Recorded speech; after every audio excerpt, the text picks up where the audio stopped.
always dark, but here we go. It is Sunday night, and I getting behind on vlogs again, but that's okay because I'll just update you guys all in one big rambling, talking mess of a vlog. So today is October 2nd. It's been very eventful. I don't know if I'm coming or going most days, but we're getting somewhere. So we'll start with yesterday. Kyle spent his first night in his new place. Leading up to that has been absolutely insane. As I said in the last vlog, I'm going to Augusta about 35 to 40 minutes depending on traffic every morning, and I leave at 6:30 in the morning and I get back about 8, depending on if I have other errands to run. Everybody's exhausted because I can't bring any kids with me. It's an IV infusion room, so I believe it's like 16 and up can go back there. So I have taken a couple of the kids with me, a couple mornings to get coffee and just sit with me or go grocery shopping. So sorry. And I'm on week 4. Something interesting happened. The reason that I had this is because my incision opened again when I went on a trip. Now, last Monday, today's Sunday, a week ago, I was changing my bandage and noticed something was feeling weird around the opening of the incision, and out came this perfectly intact dissolvable stitch that obviously didn't do its job dissolving, and within 24 hours that opening was closing perfectly. And so I have a second that's not closing as well. I'm thinking there's another stitch in there, and that's what's caused the whole problem the entire time. So I do see the surgeon again tomorrow at 2:30, and they may have to do some sort of exploratory situation where they see if I have some more dissolving stitches along the incision line that didn't quite do their job. For it to have been perfectly intact, it wasn't holding on to anything. I don't know what happened, but it was not dissolved in any way, shape, or form. It was very much just a loop. So whatever it was holding together, it detached very quickly and was just kind of floating around in my body, causing all sorts of problems. Not good. So I'm on the PIC line at least until Thursday again. And it's going to be the fourth Thursday I see this doctor. He's happy with the progress. They cultured the wound, and there's nothing, scary happening there.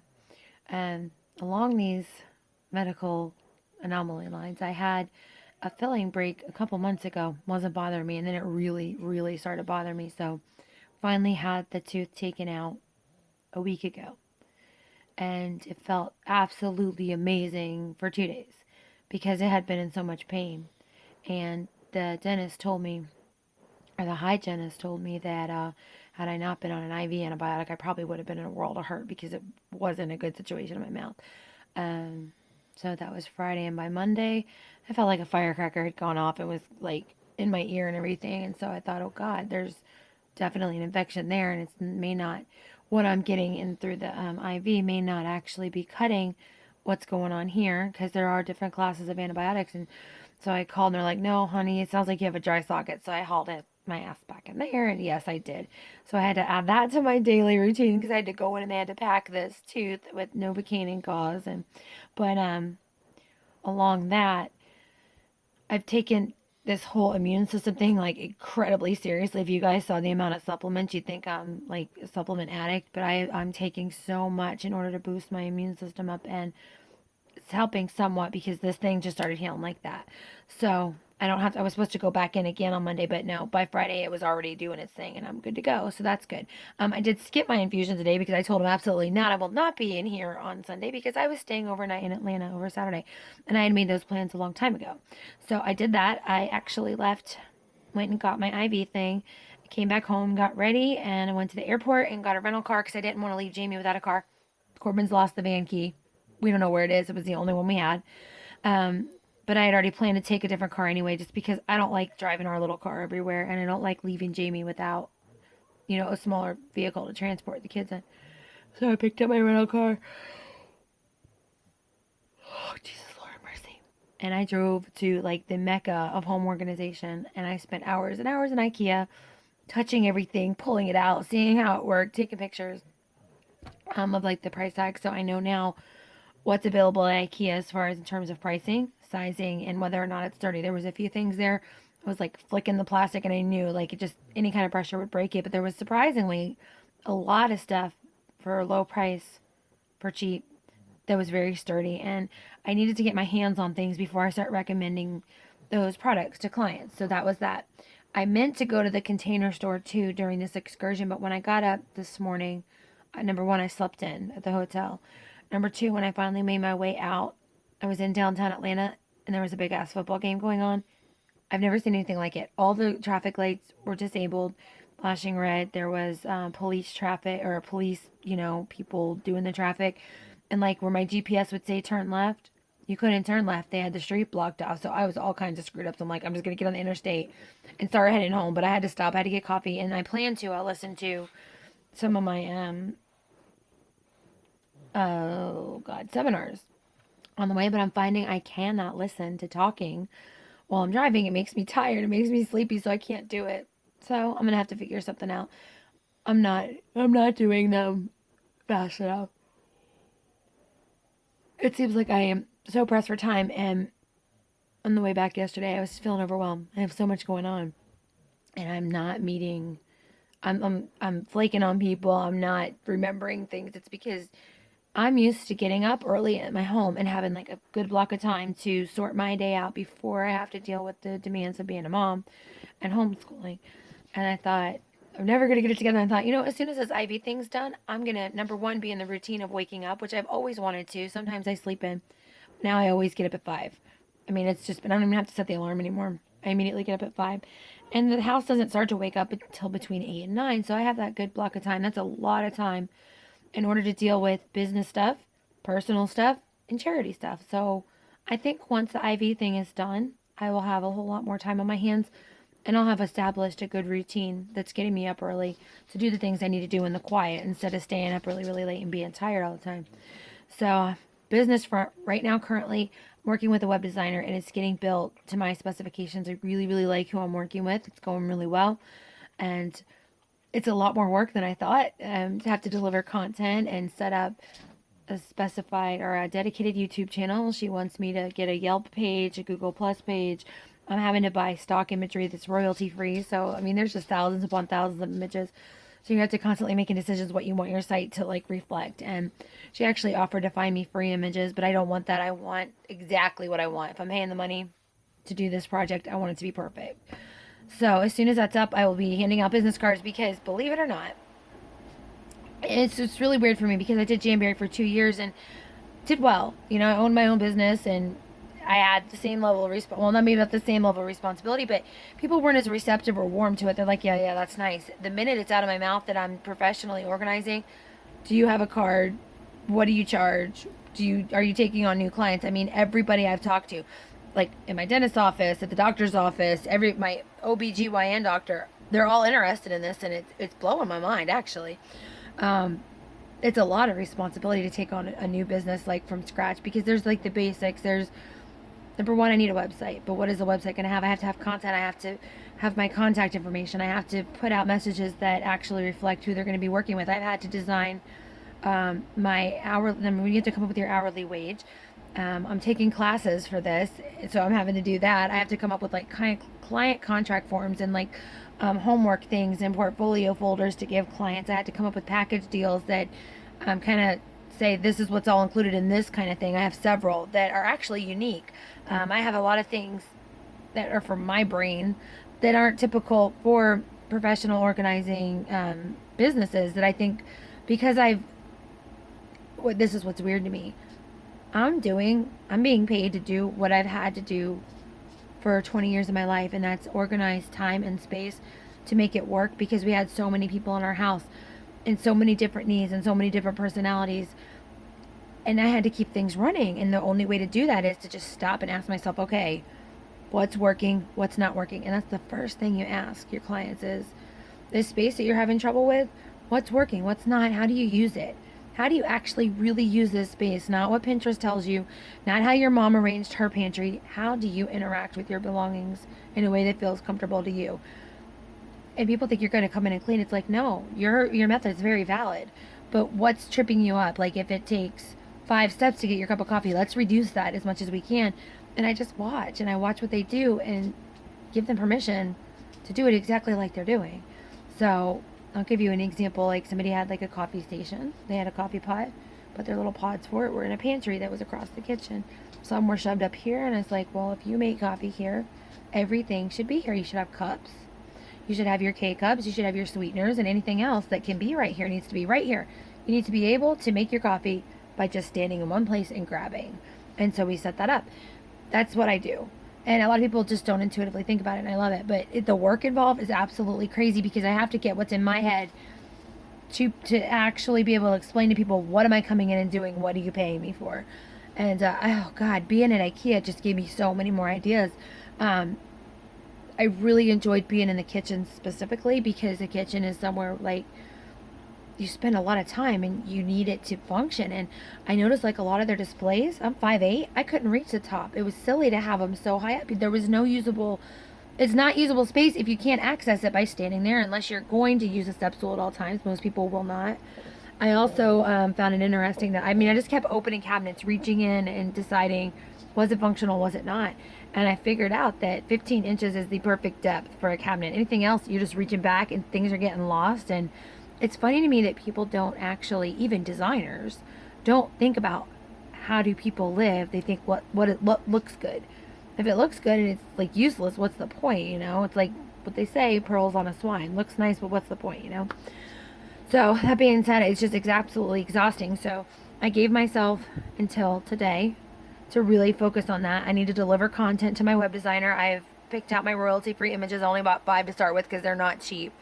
And I'm going to get started on that. I will get business cards printed up. I think I'm going to have them designed because I'm not graphically talented at all. But from the second on, I need to be focusing on Matthew's gift. I have some more donations, but now I have about 4 boxes, and it's time to pull it all together and get the donations in for Infant Loss Awareness Day. And my family's making the daddy bracelets. I do have some, but I don't have enough, and I need to learn how to make paracord bracelets. And I've been doing a Kroger click list where my groceries are just ordered online and I just pick them up, lickety split. Brilliant invention. But the guy that delivered my groceries last week, he had a paracord bracelet on. He said it takes minutes. So that's going to be cool. If I can actually figure out how to do that, it's just weaving, or I can teach one of the kids to do it.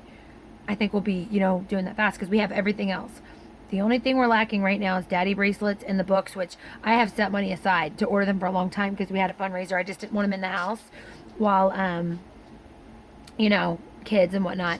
And to that end too, I am always and forever screwing this up. Sorry about that. I have followed Owen's gift with the boxes. She does different size shoe boxes because she anticipates that the hospital will store them for a while. I'm not going to be making such mass donations because I just don't have the volunteer output like Amanda does. So I'm actually asking for opinions out there. I kind of like to separate the sizes and genders with gift bags instead of boxes because they're easier to store. Like the ones I use are 2 parts, and the box that actually holds the boxes, it just takes up a lot of room, and it's just not practical right now.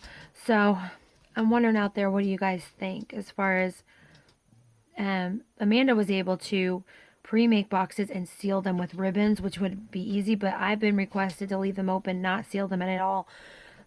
So it's hard to like just leave them here, they can be messed up. So I thought if I had bags, it would just be a whole lot easier to let me back up. She can seal them and kind of know what size, what gender, by how she, does the box.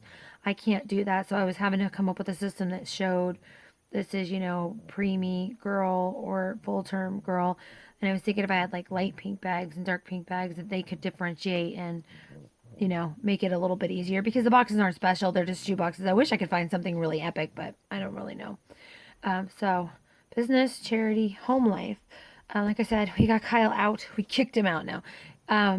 He is actually ready to kind of be a little more independent. And I saw that when Jamie was gone, he was taking on way too much.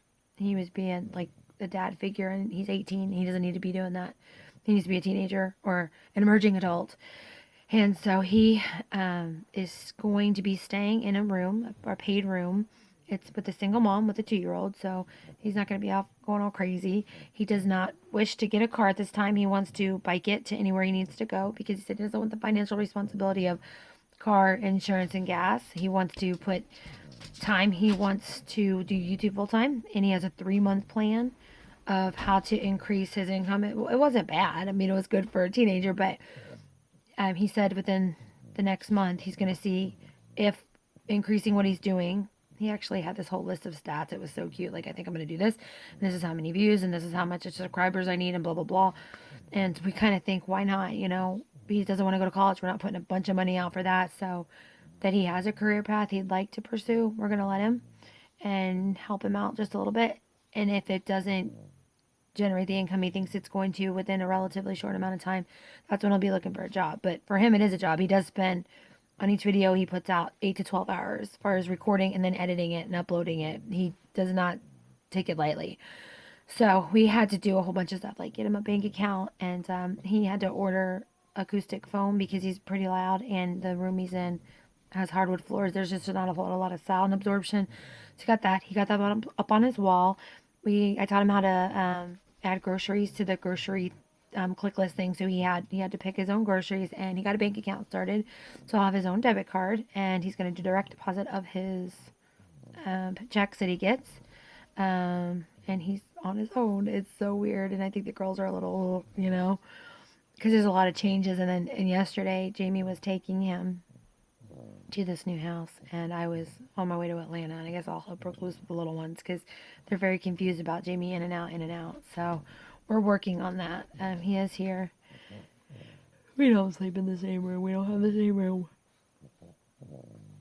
We will be moving from this house so that we have separate living quarters that are close together. This isn't an ideal setup. We thought about making the garage into, the garage into apartment for him here. But the children have been extremely adamant that the farm life is not for them. They don't want it anymore, and I don't want it anymore. And Jamie does not have the time. He doesn't have time to keep up with it. So basically, he wanted us to maintain this life that we don't. The children want to be closer to public transportation and whatnot. That's why we were going to move to Australia. So we're looking at Statesboro. It's a college town, and it's set up for people without cars to be able to get around. So it'll be good. And that means I can base my clientele out of Savannah instead of Augusta. Augusta is typically something that the organizer I met with said people don't want to pay for services, they want free. They want you to come talk for free at their events and whatnot. Savannah's going to be a little different for me. It's going to be about an hour-ish. Augusta at the end of town in good traffic is 45 minutes, so it's not that much of a jump for me. So it's going to be a good move. And I think that's going to be early next year. We're still getting our ducks in a row financially. We're really trying to tighten the belt. Not only just on expenditures, but I'm also having to put money into building this business. It's not cheap.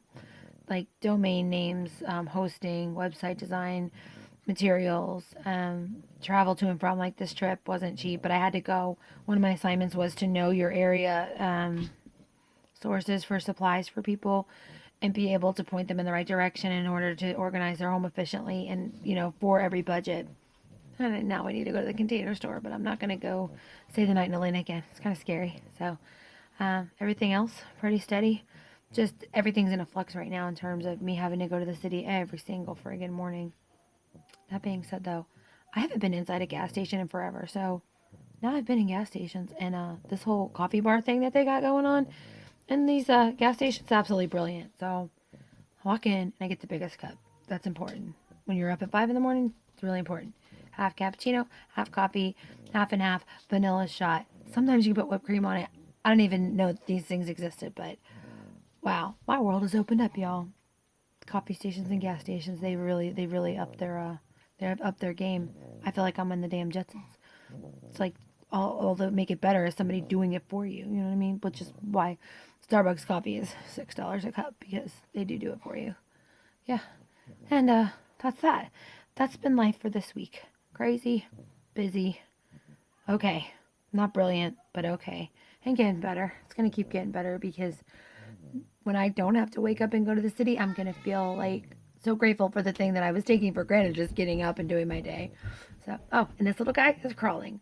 He's actually crawling, and he's eating food, which I'm not a big pushing food on people or on babies very early. He was grabbing food and putting it in his mouth, and if he's sitting on your lap and you're eating, he opens his mouth and wants a spoon. So we tried him on food. He doesn't push it out like babies do with their tongue. He eats it. I don't know. When they're ready, and he's ready, and he just looks at us like, why aren't you feeding me? So he likes food, and he's not having any problem with like any of the vegetables or anything. So